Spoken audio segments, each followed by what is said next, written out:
All right, so now we're looking at what happens if we shift the variance or the standard deviation. So in our original graph, we had a standard deviation of 2, and this was what our graph looked like. So now let's go in and change our standard deviation to be 3 and 1. I come into my y equals, I'm going to leave the first one, and now I'm going to go back to having 5 as my mean. So delete out that 2, and I'm going to make my variance now 3.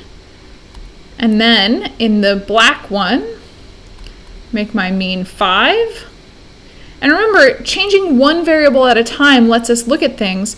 So when you're starting to think about your IAs, these are the ways that we explore mathematics, changing just one variable at a time. So I started with 2 and I made it bigger and smaller to see what happens.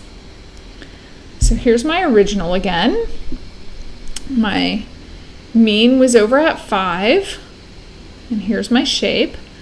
So now we made our variance 3, and our mean is at 5. And now we're making our variance 1. Our mean is still at 5. So look at the difference. What happens as the variance increases, and what happens as the variance decreases? Or the standard deviation increases and the standard deviation decreases. So that's what you want to be talking about down here, answering this question. What does changing the mean do? So changing the mean.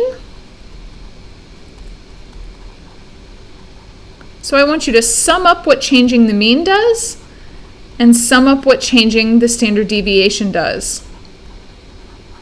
So you should have, if the mean gets bigger, then what happens to the graph when it gets smaller? Same with changing the standard deviation. So when you have that written down, let me know so that I can come look at it and make sure that you're on the right track.